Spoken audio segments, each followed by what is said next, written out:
yung tatanong ko, ilang taon lang, saan ka nakatira.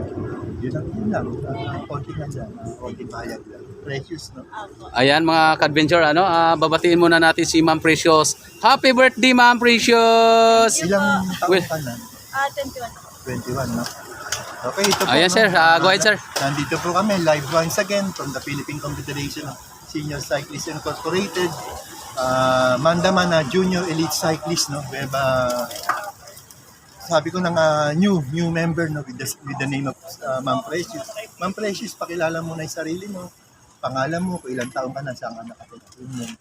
Ako po pala si Precious Vivian Rodriguez Hayag from Pasay na po. I'm 21 years old. Yan na. Okay, Ma'am Precious, natanong ko lang, matagal ka na bang nagbabike? Paano ka nag-umpisa mag-bike? Ano po, mga 2 taon pa lang. Galing po ako from MTV. Tapos dito lang rin po ako nakapag-road bike. Okay. Alam mo, Ma'am Precious, na ako kasi galing din ako sa MTV. Kasi halos ka, kahit na basahin mo sa mga nagbasa-basa ka, halos karamihan ng malalakang siklista ang galing sa MTV bago mag-road bike. Pero nakikita ko ngayon, ang daming mga kababaihan ngayon nagro-road bike. Kasi unang-una sa lahat, siguro, siyempre, iba talaga yung bilis ng road bike Apo, sa kaysa sa MTV. Mas magaan. Mas magaang yun. Tsaka kahit anong gawin mo, hindi ka masyadong kila. Tsaka unang-una, lalo na dito sa MOBA, mas magandang gamitin siyempre yung road bike. Ang Precious, konting shout out lang sa mga kakilala mo, mga kaibigan mo. Para sakaling mapunta sila dito, kasama mo. Ay, shoutout po pala sa mga Pasay Badjackers din sa Royals po, din sa KMCC. Kasi meron din kasi kami rito eh. Meron din kami rito, mga babae ng mga siklista na binubuo. Ilan na yung babae natin dito? Dalawa, sir. Dalawa yung binubuo namin dito. Kanya, nagbubuo kami ng team para sa mga babae, panlaban sa racing team. Ma-road bike, ma-MTB. Kasi may nabuo na kami panlaban namin sa local Asian, 15 road bike, 15 MTB. Puro mga men's to. Sa men's na. Pero halos karamihan dito, mga nananalo na. Yung mga kasamaan namin. Kaya yun nga, at nandito ka, siguro, tama lang na nandito ka para, kumbaga sa magandang stepping stone to, no? Para kahit pa paano, road bike, no? Kahit pa paano, masama ka sa tamang landas, no? Kasi talagang, namin talaga dito, makapagbuo kami ng women's cycling team, no? Para lumaro sa mga local para sa Asian. Ayun lang, madam, kumbaga sa shout out mo yung mga magulang mo, tsaka konting inspirational talk para doon sa mga kabataan na na gusto nilang kumbaga sa makamit nila yung mga kanilang minimiti. Kasi ngayon nakita mo, ang daming gustong sumali sa mga races, di ba? Kasi parang na sa kanila yun, malaking bagay na kahit hindi sila manalo, proud sila sa sarili nila. Tsaka unang-una sa lahat, lakas ang self-confidence na pag sumasali sa mga kanila. Ngayon lang, mabibigay mo mga payo doon sa mga bagong mga kabataan? Siguro po kung may gusto kayong gawin nyo. Hindi nyo man maabot yung pinakamataas, at least ang mahalaga is ina-enjoy nyo habang ginagawa. And kasama naman sa success kapag pumapalpak. And nagiging isang malaking stepping stones din pagpalpak bago umangat talaga sa pinaka.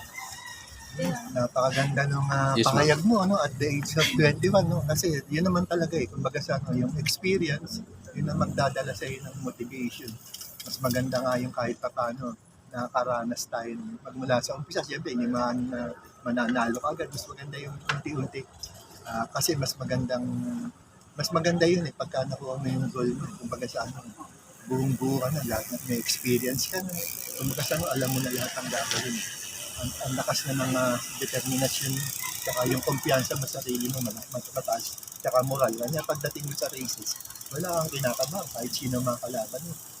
Kasi dapat ganun tayo. Kumbaga kasi pag nakita nila malalakas yung kalaban, di ba? Parang nasisiraan na sila ng loob. Hindi dapat ganun. Dapat pag nakita mo ganun, mas lalo pang tumaas yung mo.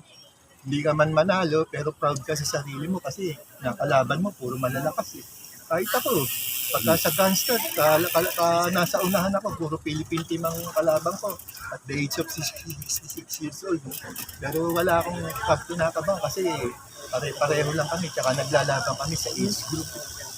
Hindi naman kasi hindi naman tayo mananalo. Kasi syempre, puro mga bata kalaban. Syempre, mas malakas Opo. sa age grouper tayo. Yun lang. At kay lubusan ng papasalamat, madam. Kahit pa paano. At happy birthday nga pala sa iyo. No? Ah, at sana makasama ka namin dito. Punta ka lang dito at wala namang ano dito. At pinayo ko naman kung yung mga kabataan namin dito, kagaya ngayon, konti lang sila dahil mga nag-aaral. Unahin muna nila yung pag-aaral nila. Pag may time sila, saka sila mag-fight dito. Yun naman ang ano namin dito. Pagka-free sila. Kaya ito, updated, we have 200 members na dito pa lang. Mahigit. 200 members na mga siklista. Mga junior bikers. Almost magwa 1 year na ata kami. Pero sandali-sandali lang, pero tuloy-tuloy Bali, kami. pangatlo na siya ngayon. Pangatlo ka na. Yung babae. Tatlong babae. Kanya kahit pa paano, sana makasama ka namin dito. Saka ito namang ano namin dito. For free talaga ito. Wala kami na halos karamihan ng mga lalo na nagpapasalamat kami sa lahat ng mga sponsor ng team namin sa suporta na binibigay nila sa amin. Dahil alam nila na lahat ng ginagawa namin para sa kabataan. Masaya kasi kami dito sa ginagawa namin. Kasi kaya ko sumasali ko sa races, katatapos ko lang kahapon. Pero iba pa rin yung nakakukuha kong yung tagumpay dito. Yung baga sa hindi matutumbasan ang medal. Yung Yes, sir. Yes, sir. kabataang natuturuan mo rin. Ngayon po siguro sa lahat, magandang umaga po sa inyong lahat. From the Philippine Confederation of Senior Cyclists, I am Daniel Spidiamio, President, a multi-sport athlete. To God be the glory. We ride as one. Mabuhay po ang PCS. Picture muna sir. Sige, picture tayo.